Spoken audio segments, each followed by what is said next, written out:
할렐루야. 자기 옆에 계신 분에게 뭘 해드릴까요? 합시다. 시작. 뭘 해드릴까요? 들으셨으면 대답도 하세요. 시작.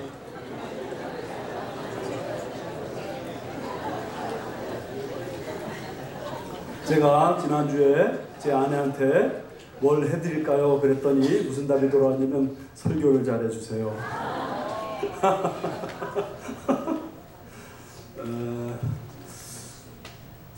이제 이번 주에는 보고 싶습니다. 그런데 우리 만났으니까 보고 싶었습니다. 아마 이게 더 적절할 것 같아요.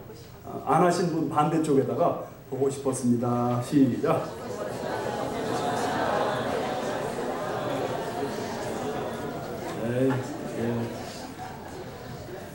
너무 보기 좋아요. 저 거리 가면 어떤 원사님은 손을 막 흔들면서 보고 싶었다고. 너무 좋아요. 오늘부터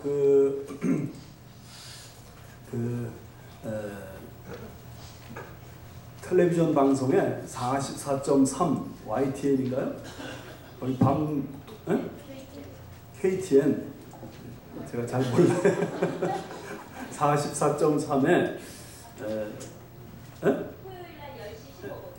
토요일날 10시 15분에 제 설교가 나간답니다. 우리 이은희 집사님이 후원하셔가지고 이게 만만치 않은 비용일 텐데 이렇게 나가서, 그래서 이쪽에 지금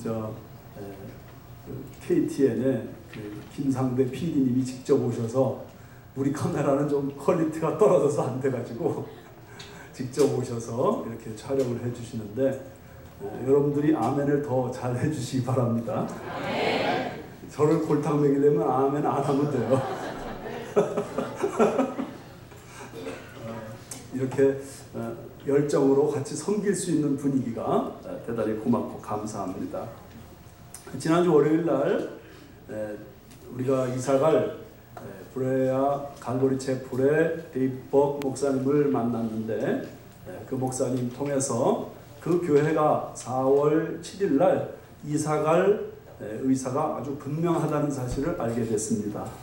그동안 이사가 할 교회냐 안 갈 교회냐 뭐 그런 얘기들도 많이 있었는데, 확실하게 이사갈 준비를 계속 하고 있으셨더라고요. 그래서 아마도 약간의 공사를 하게 되면 4월 말 혹은 5월 초에 입당하지 않겠나 그렇게 생각이 되고, 아마도 이번 달 말이든지 다음 달 초 3월 초에 금요일날 저녁에 연합 순모임을 그 교회 가서 한번 하기로 그렇게 약속을 했습니다.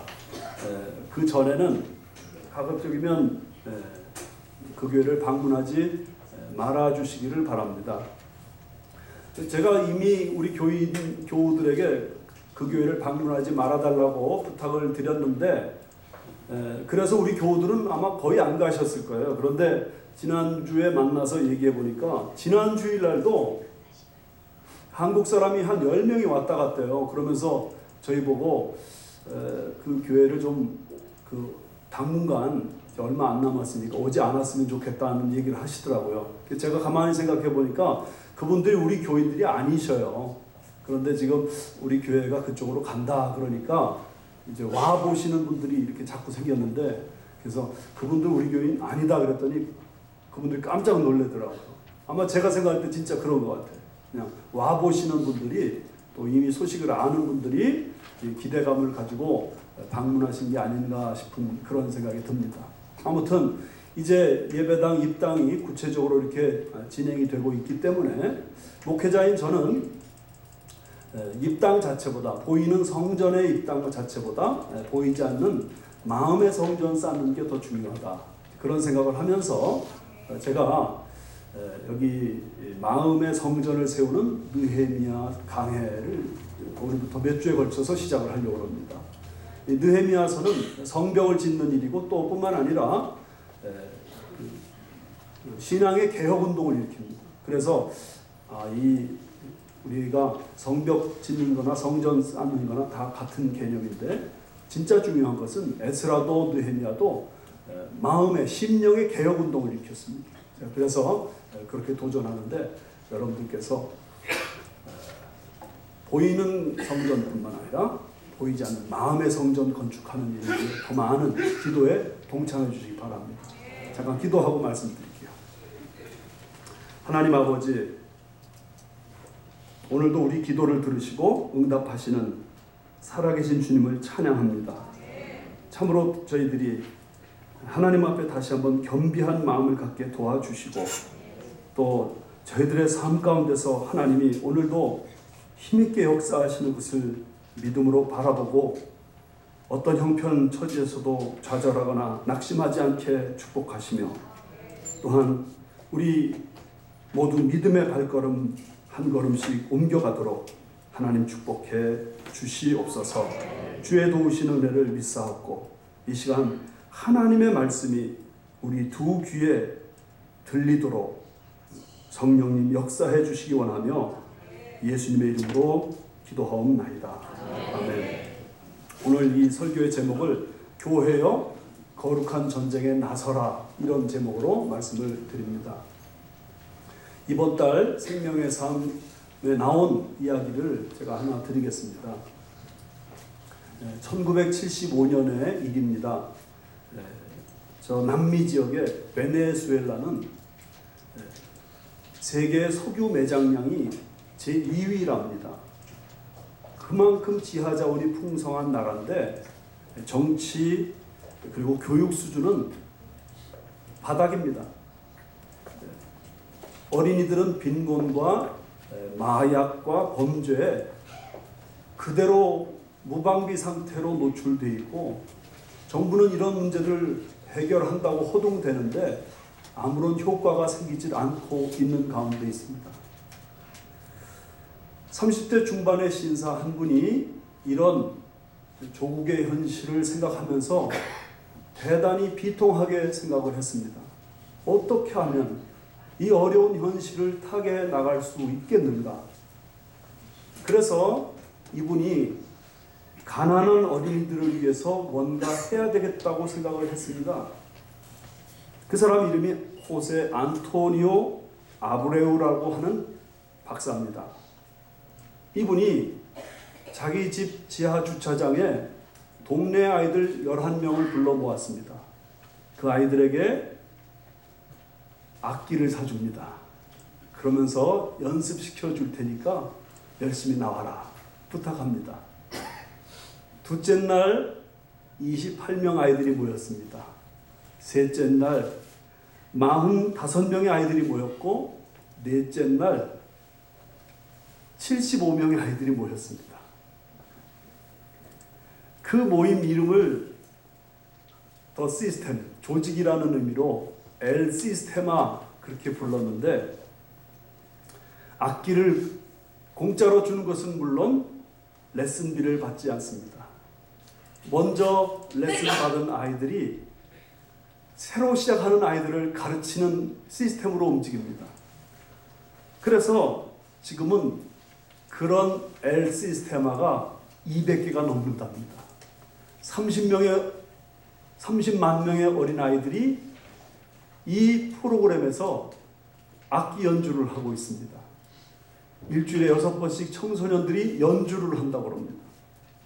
그런데 1990년대 후반부터 유럽 오케스트라에 이 베네수엘라 출신의 사람들이 단원이 되는 일이 계속 벌어졌습니다. 그러다가 2008년 LA 필하모니 오케스트라에 약관 27세의 구스타프 두다멜이라는 사람이 음악 감독으로 임명을 받는 기적이 나타납니다. 우리가 너무 잘 아는 사람이죠. 베네수엘라의 어떤 한 사람, 그가 자기 조국의 현실에 가슴이 아파서 내가 뭔가 해야 되겠다, 이들을 위해 뭔가 내가 좀 역할을 해야 되겠다 하고 시작한 일이 이렇게 기가 막힌 결과를 만들어냈습니다. 그 아브레우 박사가 지금은 70대 중반이 됐다는데, 지금은 이렇게 말한답니다. 10년 안에 100만 명이 만든 100만 명이 오케스트라를 하는 환경을 만들겠다. 100만 명이 오케스트라를 하는 환경을 만들겠다. 얼마나 기가 막힌 얘기입니다. 여러분, 세상에 의미 있는 일들은 군중에 의해서 만들어지지 않아요. 자각하고 각성하는 한 사람에 의해서 시작되는 겁니다. 리차드 엘 워드라는 사람이 이런 말 했어요. 역사의 매 황금기를 연구해보면 예외 없이 한 개인의 헌신된 열정으로 시작되었다는 것을 발견할 수 있다. 한 사람이 이래서는 안 되겠다. 이럴 수가 있는가. 눈물을 흘리고 가슴 아파하고 밤을 지새우고 어떻게 이 문제를 풀어보려고 노력하다가 정 안 되면 나라도 이 일을 위해서 헌신해야지. 역사의 위대한 일들은 다 이렇게 만들어졌다는 것입니다. 느헤미야가 바로 그런 사람입니다. 역사적 배경을 여러분 좀 이해하실 필요가 있습니다. 여러분 아시듯이 유다 나라가 멸망해가지고 바벨론의 포로로 끌려갑니다. 70년 후에 되돌아오게 만들어주겠다는 약속대로 되돌아온 그들은 성전을 짓습니다. 그것이 BC 516년의 일입니다. 성전이 지어진 다음에 한 60년쯤 되어서 에스라는 성전은 있지만 참된 예배다운 예배는 없는 예루살렘 성을 가슴 아프게 생각한 끝에 2차 귀환을 시도합니다. 그래서 1800명의 유대인들이 이끌고 예루살렘에 돌아와서 예배 회복 운동을 계속 일으키는데 별 열매가 없습니다. 왜 열매가 없느냐? 예루살렘 성전이 만들어져 있는 것은 사실이지만 예루살렘 성 백성들의 사기는 바닥을 치고 있었거든요. 그 이유는 그들에게 성벽이 없었기 때문입니다. 성벽을 만들려고 해도 외적들의 방해가 너무 심해서 성벽을 만들 수가 없고, 성벽을 만들지 못하니 외적들이 끊임없이 괴롭힙니다. 성문은 불타버렸습니다. 그리고 외적들은 자주 쳐들어와서 백성들의 삶을 곤고한 가운데 빠뜨립니다. 그러니 성벽이 없는 것도 문제지만 그것보다 더 깊은 문제, 백성들의 마음속에 자포자기, 피해의식, 패배주의가 만연해 있는 것입니다. 하나님의 선민이라는 자존감이 다 사라져 버렸습니다. 우리 인생은 원래 이렇게 고난스러운 건가 보다. 고통하고 괴로워하며 살다가 적당히 끝나는 게 인생인가 보다. 그렇게 생각을 했단 말입니다. 세월이 지나갈수록 이런 생각이 점점 더 깊어지는 어느 때 에스라가 개혁운동을 일으킨 지 14년이 지난 BC 444년에 느헤미야가 이 소식을 전해 듣습니다. 조국 이스라엘의 유다의 예루살렘 성에 성벽이 없고 성문은 불탔고 그곳에 살고 있는 백성들의 삶은 그야말로 비탄과 좌절과 절망에 빠져 있다는 이 소식을 듣습니다. 느헤미야는 어떤 사람인가? 그는 그 당시 페르시아 바하사의 술 맡은 관원장입니다. 페르시아는 지금으로 말하면 미국과 같이 당대 가장 강력한 제국이었습니다. 그곳에서 술 맡은 관원장은 어떤 자리인가? 암살이 빈번하던 시대였기 때문에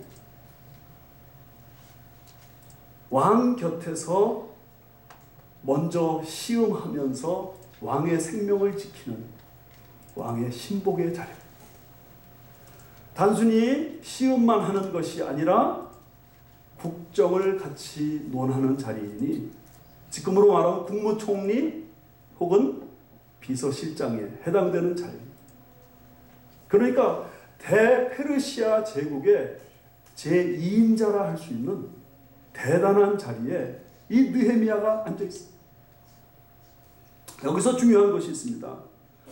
느헤미야는 다니엘이나 에스겔과는 좀 다른 사람입니다. 다니엘, 에스겔은 예루살렘에서 바벨론 땅으로 포로로 끌려갔던 사람들입니다.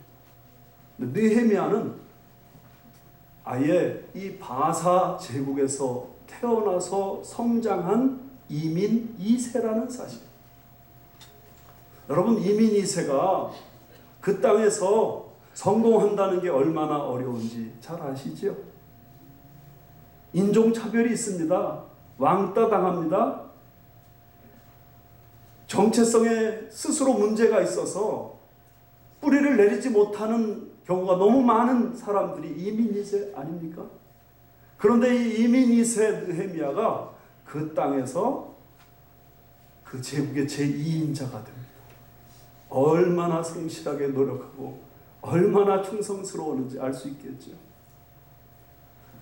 저는 지금도 우리 미국의 한국계 대통령이 나오기를 기도합니다.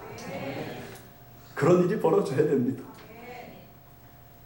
또 주지사도 나오고 시의원도 나오고, 우리 가운데서 시의원으로 나가고 시장으로 나가는 분 계시면 순장 사역에서도 제가 제외시켜드릴 용의가 있습니다. 이민 2세가 뿌리 내리는 게 얼마나 어려운데, 느헤미야는 그 땅에서 이민 2세였단 말입니다. 그런데 여기 또 한 가지, 그는 성공한 사람이었기 때문에 굳이 자신이 한 번도 가보지 못한 조국의 현실에 민감할 필요가 없는 사람이었어요. 여기 LA에서 서울까지 가는 거리만큼 먼 1000마일은 되는 조국 예루살렘 성에서 일어나는 지금 기가 막힌 그 일이 그 땅에 한 번도 가보지 못한 느헤미야와 무슨 상관이 그렇게 있단 말입니다. 그런데 느헤미야는 그 소식을 전해 듣고 가슴을 칩니다. 그러면서 괴로워합니다. 4절 말씀에 그 이야기가 나오는데 한번 보십시오. 내가 이 말을 듣고 앉아서 울고 수일 동안 슬퍼하며 하늘의 하나님 앞에 금식하며 기도하며. 네 가지입니다. 울고, 두 번째 슬퍼하고, 세 번째 금식하고, 네 번째 기도했다고 합니다. 느헤미야가 이 일에 그렇게 민감하지 않아도 되고, 아니 그런 감동을 느껴도 뭐 이렇게까지 괴로워할 필요는 없는데, 느헤미야는 여기서 생각하는 겁니다. 하나님의 택한 백성들의 예배드리는 예루살렘 성전이 보호되는 성벽이 없다니, 성문이 불탔다니, 그 땅의 백성들이 이렇게 능욕을 당하고 환난을 당한다니, 이 문제는 기어코 방관할 수 없는 문제, 이 문제는 해결해야 될 문제. 해결할 사람이 없으면 이렇게 이역 만리 떨어진 곳에 사는 나라도 가서 이 문제를 풀어야 된다. 지금 느헤미야가 그렇게 반응하는 것입니다. 그의 마음속에 거룩한 전쟁에 대한 열망이 생겼습니다. 그래서 1장 말씀에는 그가 기도하는 내용이 나옵니다. 2장에는 기도하다가 이 일은 내가 나서야 되는 일, 하나님이 내게 주신 은혜를 따라 내 능력은 비록 부족하지만 하나님이 기회를 주시면 내가 일해야지, 뛰어나가는 이야기가 2장에 나와 있습니다. 오늘 저는 이 1장 말씀을 통해서 기도의 사람 느헤미야 이야기를 하려고 합니다. 거룩한 전쟁을 나서야 하는데 어떻게 이 전쟁을 나설 것인가? 우리 예수 믿는 하나님의 백성들에게 있어서 전쟁하는 방식은 혈과 육의 싸움이 아닙니다. 우리의 전쟁 방식은 기도하는 것입니다. 그래서 느헤미야를 통해서 기도하는 모습을 배우기를 축원합니다. 먼저 기도의 시점입니다. 그는 언제 기도했는가? 다른 모든 것을 하기 전에 기도부터 했다. 무엇보다 우선적으로 기도를 하였다. 이것을 느헤미야는 우리에게 보여줍니다. 여러분 따라하십시오. 영적인 성공자는 기도를 제일 먼저 하고, 영적인 실패자는 기도를 제일 마지막에 한다. 여러분, 우리가 재능 있는 사람일수록 기도의 능력에 대해서 무관심하고 무지할 수가 있습니다. 재능 있는 사람들은 대개 이렇게 반응합니다. 문제만 생기면 어떻게 이 문제를 내가 해결하지? 하고 뛰어다닙니다. 인맥이 두터운 사람들은 문제만 생기면 어떻게 내가 나를 도와줄 수 있는 사람들에게 이야기하지? 그렇게 생각합니다. 여러분, 느헤미야가 그렇죠. 그는 탁월한 사람입니다.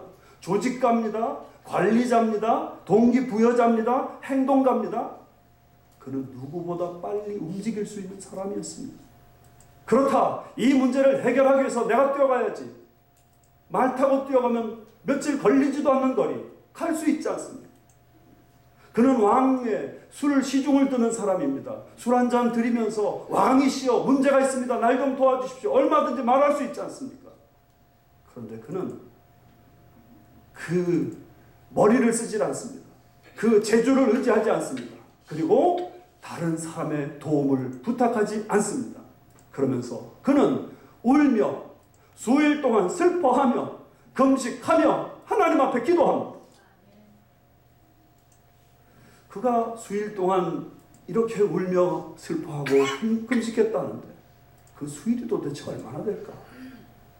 그 힌트가 오늘 1장 1절에 나와 있습니다. 아닥사스다 왕 제20년 기슬르월에, 이 기슬르월은 우리의 달력으로 말하면 11월에서 12월을 말합니다. 그런데 2장 1절 가면 아닥사스다 왕 제20년 니산월이 나옵니다. 니산월은 우리 달력으로 3월부터 4월입니다. 그러면 지금 느헤미야가 울며 슬퍼하며 금식하며 기도한 그 수일은 도대체 며칠인가? 적어도 4개월입니다.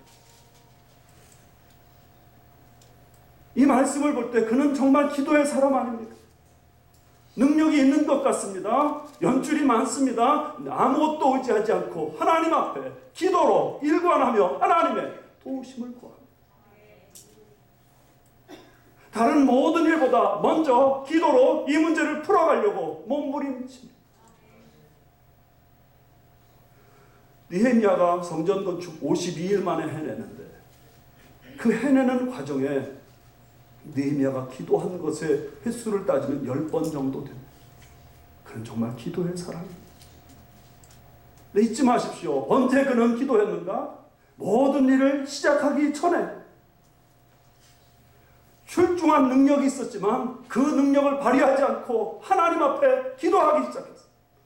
연줄이 많았지만, 인맥이 풍성했지만, 아는 사람이 많았지만 그런 사람의 도움을 받지 않고 그는 기도하였습니다. 두 번째, 기도의 이유입니다. 왜 기도해야 되는가? 기도란 무엇인가? 우리가 하나님만을 의지한다는 표식입니다. 기도하는 사람, 하나님을 의지하는 사람입니다. 하나님은 우리가 구하기 전에 우리에게 있어야 될 것을 다 아신다고 했습니다. 기도하지 않아도 하나님은 우리의 문제를 알아서 인도해 주실 겁니다. 그러나 기도는 무엇이냐? 하나님을 의지함입니다. 오늘 많은 사람들이 문제가 있어도 기도하지 않습니다. 여기서 제가 말하는 이 많은 사람은 불신자 말하는 거 아닙니다. 불신자들이야 당연히 기도하지 않죠. 그런데 예수 믿는 하나님의 자녀들도 문제가 산더미처럼 많아도 기도하지 않아요. 기도하지 않는 대신 근심을 합니다. 걱정을 합니다. 그러면서 그 문제를 진짜 위하는 것은 나 자신뿐이라고 생각합니다. 하나님, 이 문제 어떻게 할까요? 이게 기도하는 사람들의 일반적인 모습이고 하나님을 의지하는 사람들의 일반적인 표현입니다. 그런데 기도하지 않는 사람들은 이렇게 생각합니다. 이 문제를 내가 어떻게 풀까? 자기 머리를 의지합니다. 자기 재주를 의지합니다. 사무엘상 1장 말씀 보면 사무엘의 어머니 한나는 아기가 없었습니다. 그것이 너무 큰 고통이었습니다. 구약시대에는 그것은 큰 재앙이었습니다. 그렇기 때문에 그 자체로 그는 견디기 힘들어했습니다. 그런데 그의 대적 분인나가 그의 그 아픈 곳을, 그 힘든 곳을 자꾸만 찍으면서 괴롭힙니다. 그 출동을 당하는 상황 속에서 한나는 하나님의 전에 나가 하나님의 도우시는 은혜를 간구합니다. 이 형편을 하나님 앞에 하려면서 하나님 어떻게 하면 좋아요? 나 좀 도와주세요. 부르짖는단 말이에요. 하나님은 그 기도를 들으십니다. 그래서 그에게 시대를 바꾸는 영웅 사무엘을 아들로 태어나게 해주십니다. 그런데요, 그렇게 하나님 앞에 기도한 한나가 처음에 하나님 앞에 기도하기 시작했을 때의 동기는 단순히 아기를 달라는 동기였을지 모릅니다. 그 기도하면서 성화됩니다. 기도하면서 하나님의 마음을 알아갑니다. 그래서 그 아들을 주실 때쯤에는 마음의 소원이 뭐냐면, 하나님, 아들을 주시면 내가 이 어두운 시대를 밝히는 하나님의 사람으로 바치겠나이다. 그 약속을 지키고 하나님 앞에 바쳤을 때 그 아들이 어둠을 광명의 세상으로 바꾸는 사무엘이 됩니다. 사랑하는 여러분, 문제를 들고 있으면서 기도하지 않는 것은 그만큼 하나님을 의지하지 않는 증거입니다. 오늘날 예수 믿는 사람들은 세상 사람들처럼 문제 앞에서 반응합니다. 문제 있으면 그 문제 가지고 자기 힘 되는 범위 내에서 해결하려고 몸부림을 칩니다. 안 되면 자포자기 합니다. 그리고 술 퍼마십니다. 그러면서 하나님을 원망합니다. 그러면서 자기를 도와주지 않는 다른 사람을 원망합니다. 세상 사람과 예수 믿는 하나님의 사람들이 다른 차이가 없습니다. 그러나 정말 성령 받은 하나님의 사람들, 예수 믿는 하나님의 사람들은 문제 앞에서 기도합니다. 그 기도를 주님 앞에 드릴 때, 무릎을 꿇고 주 앞에 부르짖을 때 주님은 우리 마음의 무거운 짐을 내려놔 주실 뿐만 아니라 우리 기도를 들으시고 응답해 주십니다. 그러므로 사랑하는 여러분, 우리가 기도해야 됩니다. 이 땅을 위해서 기도하셔야 됩니다. 기도로 도와주셔야 됩니다. 그런데 그 기도를 하다 보면 내가 성화될 것입니다. 그리고 그 기도를 하다 보면 내 기도 제목도 응답될 것입니다. 왜냐하면 하나님께서 우리가 하나님을 의지하는 사람이라는 것을 확인하셨기 때문입니다. 세 번째, 기도의 방법입니다. 어떻게 기도할까?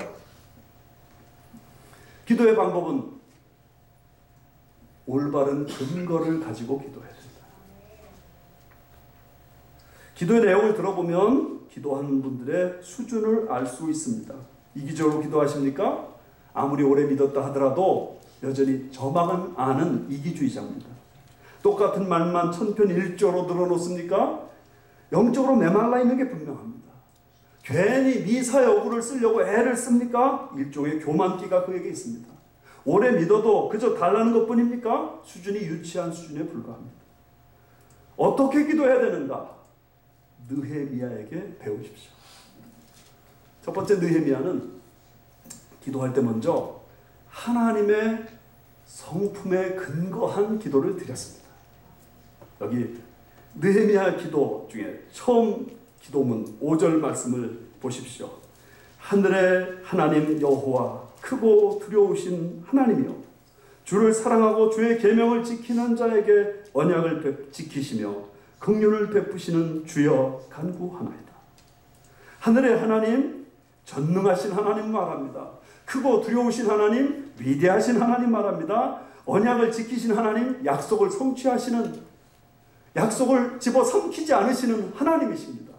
긍휼을 베풀어 주시는 하나님, 마치 우리 어머니의 심정을 가지고 우리를 불쌍히 여기시는 하나님입니다. 느헤미야의 마음속에 이 하나님이 풍성했습니다. 하나님은 전능하십니다. 하나님은 위대하십니다. 하나님은 참으로 약속을 지키시는 성실하신 분이십니다. 하나님은 나를 불쌍히 여기시는 하나님이십니다. 하나님, 내가 이렇게 하나님을 믿사오니 내 기도를 좀 들어주십시오. 알렉산더 대왕이 큰 전쟁에서 승리를 했습니다. 돌아와서는 그동안 수고 많이 한 참모들에게 상을 내리고 싶었습니다. 원하는 것을 말하라, 내가 다 주겠다. 그러자 어떤 참모는 휴가를 주십시오. 어떤 참모는 집 한 채만 주십시오. 어떤 참모는 돈 좀 주십시오. 돈 갚아야 됩니다. 다 좋습니다. 그런데 댄이라고 하는 참모가 이렇게 말합니다. 폐하, 저에게 폐하가 차지하고 있는 나라의 중에 한 나라를 저에게 좀 주십시오. 그랬더니 다른 참모들이 수군수군 됩니다. 야, 폐하에게 너무 큰 걸 요구하는 거 아니냐? 저러다가 목 잘린다. 큰일 났다. 그 순간에 알렉산더 대왕도 당황했답니다. 이렇게 큰 걸 요구하다. 그런데 마음을 가다듬은 알렉산더 대왕이 드디어 입을 엽니다. 그대가 원하는 것을 주겠노라. 나를 그렇게 통 큰 사람으로 생각하다니 가상하도다. 여러분, 하나님을 어떤 분으로 생각하세요? 하나님을 째째한 분으로 여기셔요? 아니에요. 하나님은 크신 하나님이에요. 하나님은 위대하신 하나님이에요. 나를 불쌍히 여기셔요. 약속은 반드시 지키셔요. 그러면 어떤 것이든지 주여 주옵소서. 하나님 앞에 나갈 때 하나님이 계신 걸 믿어야 됩니다. 하나님 앞에 간구할 때 상 주시는이심을 믿어야 됩니다. 여러분, 기도하실 때 불안과 두려움과 공포 속에서 주실까 안 주실까 그러면서 기도하지 마세요. 어떤 분은 아주 이런 거는 해결할 수 없으실 거라는 확신 속에 기도합니다. 아니요. 하나님 앞에 우리가 가져야 될 첫 번째 자세는 믿음의 자세. 그래서 주님이 말씀하시잖아요. 구하라, 찾으라, 두드리라, 열릴 것이다. 존 화이트라는 분이 느헤미야는 하나님의 캔과 하나님의 will을 믿었다, 그렇게 말했습니다. 하나님의 캔, 하나님의 will. 캔을 믿었다는 말은 하나님은 하실 수 있다, 그런 말이에요. will을 믿었다, 하나님은 우리에게 기도에 응답해 주실 마음이 있으시다, 그걸 믿었다는 말이에요. 하나님은 캔과 will의 하나님이세요. 우리가 주기도문 할 때도 하늘에 계신 우리 아버지여 그러잖아요. 하늘에 계시다는 말은 하나님의 전능성을 말합니다. 아버지라는 말은 하나님이 우리를 지극히 사랑하신다는 것을 의미합니다. 하나님은 캔의 하나님이요 will의 하나님이에요. 그러므로 내가 아무리 큰 문제라고 생각한다 할지라도 그것을 놓고 기도할 때 내가 나를 그렇게 통큰 이로 생각하느냐 하시면서 주실 줄 믿습니다. 이 하나님을 믿고 이 확신 근거해서 기도하는 저와 여러분 되시기를 축원합니다. 두 번째입니다. 느헤미야는 기도할 때 죄를 회개하기를 힘썼습니다. 6절 7절에 그런 말씀 나오는데 특별히 6절에 우리 이스라엘 자손이 주께 범죄한 죄들을 자백하오니 나와 내 아버지의 집이 범죄하였습니다. 여기서 한 가지 기억할 게 있습니다. 하나님과 우리 사이에 생기는 장애물은 죄뿐입니다. 죄가 있어서는 하나님 앞에 나아갈 수 없고 하나님이 우리의 기도를 응답하실 수가 없습니다. 그러므로 무엇을 간구하기 전에 예수 믿는 하나님의 백성들은 죄 회개하기를 힘써야 합니다. 그런데 한 가지, 느헤미야가 무슨 죄를 그렇게 졌단 말입니까? 느헤미야 자체는 지금 죄가 뭐 별로 없다고 말할 수도 있어요. 그런데 그는 자기 조국 이스라엘 백성이 하나님 앞에 저지른 죄를 품고 죄를 용서해 주십시오. 자기와 자기의 아버지 조상들이 저지른 죄를 품고 죄를 용서해 주십시오. 이것을 공동체 의식이라고 말합니다. 내 마음속에 공동체 의식이 있는, 여러분 한국을 걱정하시잖아요. 비난만 하시지 말기 바랍니다. 한국의 죄를 가슴에 품고 기도해야 됩니다. 미국을 걱정하면서 미국을 함부로 말하는 크리스찬이 되어서는 안 됩니다. 미국의 이 기가 막힌 현실, 이 부조리한 현실을 가슴에 품고 미국의 죄를 용서하여 주옵소서, 그렇게 기도하셔야 됩니다. 순회 문제가 있습니다. 순원을 비난합니다. 순장을 비판합니다. 그럴 수 있습니다. 아니요. 순장을 가슴에 품고 순원을 가슴에 품고 교회의 문제점을 이야기하는 것은 입 달린 사람은 다 할 수 있습니다. 그런데 아니요. 정말 성령 받은 하나님의 자녀들은 이 교회의 문제점들을 가슴에 품고, 목사의 연약함을 가슴에 품고, 장로님들의 부족함을 품고, 리더들을 마음에 품고 기도하는 자라 믿습니다. 회개하셔야 됩니다. 회개하세요. 회개해야만 하나님의 은혜가 임합니다. 내 죄만을 생각할 것이 아닙니다. 나는 죄가 좀 없다 할지라도 나와 함께 있는 공동체, 여러분의 가정의 죄를 하나님 앞에 회개하세요. 한국의 죄, 미국의 죄, 교회의 죄, 우리 한국 교회가 지금 지탄의 대상이 되어 있는데 주여 우리를 용서하여 주옵소서. 그렇게 기도할 때 은혜의 물고가 열릴 줄 믿습니다. 세 번째입니다. 느헤미야는 구체적으로 기도했습니다. 여기 10절 11절 말씀 보시면 그런 말씀이 나오는데, 특별히 1절 중간에 오늘 종이 형통하여 이 사람들 앞에서 은혜를 입게 하옵소서. 오늘 여기입니다. 그리고 이 사람들 앞에서, 이 사람들이 누구예요? 아닥사스다 왕을 포함한 실권자들 소수의 몇 사람들 앞에서 은혜를 입게 하옵소서. 사실 느헤미야가 성벽을 건축하려면 아닥사스다 왕의 은혜를 입어야 돼요. 왜 은혜를 입어야 된다고 특별히 말할까요? 그는 이미 왕의 술 맡은 관원장이니 당연히 은혜를 입은 사람 아닌가요? 한 가지 더 생각할 게 있습니다. 에스라 4장 말씀에 보면 에스라 자체도 14년 전에 성벽을 건축하는 일을 시도했었습니다. 그런데 방해꾼들이 있었습니다. 그 방해꾼들이 아닥사스다 왕에게 조서를 올렸습니다. 이 사람들 성벽 건축 못하게 해야 됩니다. 성벽 건축하면 왕에게 대적하고 왕에게 세금 바치지 않습니다. 절대로 허락하면 안 됩니다. 그래서 아닥사스다 왕이 사인을 했습니다.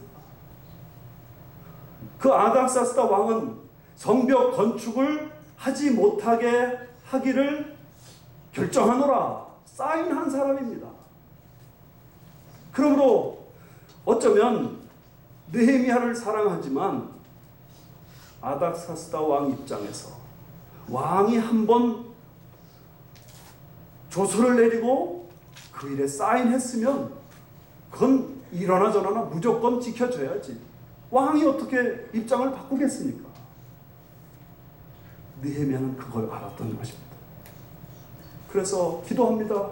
오늘 이 사람들 앞에서 은혜를 입게 하옵소서.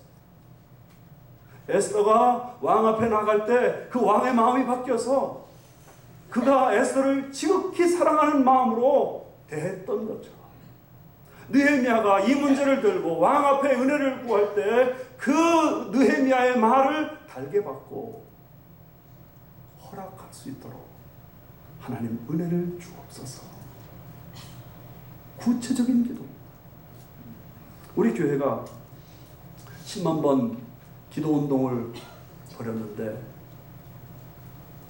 너무나 놀랍게 12만 몇천 번 기도를 했습니다. 솔지라는 애는 6,700번, 솜이라는 애는 5,000번 그렇게 기도를 했습니다. 어떤 아이는 학교 끝나고 집에서 잠드는 시간까지 기도를 했습니다. 어떤 분은 하루 직장 쉬는 날 아침부터 저녁까지 그 기도를 했습니다. 어떤 분은 CD를 줬더니 온종일 운전하고 다니는 직업을 가졌는데 하루 종일 들었다. 그러면서 하나님 불쌍히 여겨 주옵소서 했는데 10만 번 기도가 중요한 것은 구체적인 기도라는 것입니다. 구체적인 기도를 했더니 하나님이 구체적으로 응답하셨어요. 예배당 옮기는데 여러 가지 문제점들이 있었죠. 근데 그 중에 여러분들에게 잘 말씀 안 드렸지만 제가 목회자로서 제일 힘들어했던 문제가 있습니다. 그 중에 하나가 뭐냐면 이 예배당 팔면 산 사람이 들어와야 될 거 아닙니까? 그러면 저쪽 가서 새 건물 구입하면 공사기간 또 필요할 거 아닙니까? 이 서로 맞춰지지 않아서 그 중간에 붕 뜬 기간을 어떻게 할 것이냐, 이게 저에게 참 큰 숙제였습니다. 그래서 여러분들이 아이디어를 내시기를, 우리 새 건물 사는 자리에다가 텐트를 쳐가지고 거기서 한 1년 동안 예배드리자. 어떤 분은 다른 교회당을 빌려서 오후에 예배를 드리자. 뭐 별 아이디어가 다 나왔어요. CT홀을 빌리자, 학교를 빌리자, 뭐 별 아이디어가 다 나왔어요. 그런데 막판에 우리 건물을 170만 불에 사겠다는 작자가 났었습니다. 그것도 현금으로.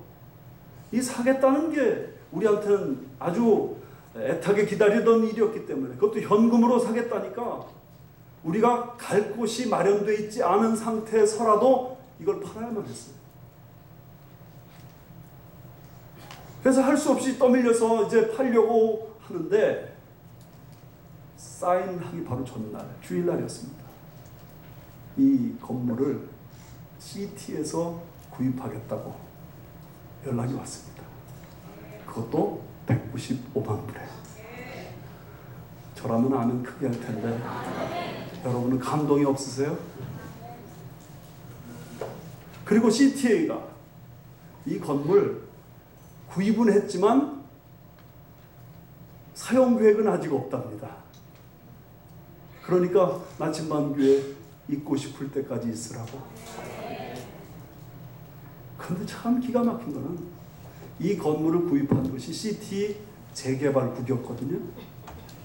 월요일 날 오후 3시에 이 CT가 이 건물을 구입하고 오후 5시 반에 재개발국 자체가 폐쇄됐습니다. 재개발국이 마지막 프로젝트로 이거 구입하고 끝. 구체적으로 기도하면 하나님 구체적으로 응답하십니다. 사랑하는 여러분, 우리는 지금 세상의 부조리를 말합니다. 그런데 이 모든 부조리를 내가 만든 것이 아니라고 생각하고 오히려 세상의 부조리에 대해서 비판하기 급급합니다. 그래서는 안 됩니다. 오늘의 이 모든 부조리의 그 중심에 내가 있다는 사실을 기억하고, 그러나 이 모든 문제 하나님은 해결하실 수 있음을 믿고 이제 우리는 거룩한 전쟁에 나서야 됩니다. 그리고 그 전쟁의 첫 번째 과업은 기도하는 것입니다. 크고 두려우신 하나님, 하늘의 하나님, 언약을 지키시는 하나님, 긍휼히 여기시는 그 하나님을 믿고 하나님의 도우시는 은혜를 구해야 됩니다. 모든 일을 하기 전에 기도를 시작해야 됩니다. 그렇게 간구하고 부르짖을 때 주께서 우리 기도를 들으시고 우리에게 응답해 주실 뿐만 아니라 모든 일을 통해서 우리 마음의 성전을 세워주시는 축복을 주실 줄 믿습니다. 여러분, 저와 함께 뜨겁게 기도하는 도전의 시간을 지금부터 가지십시다.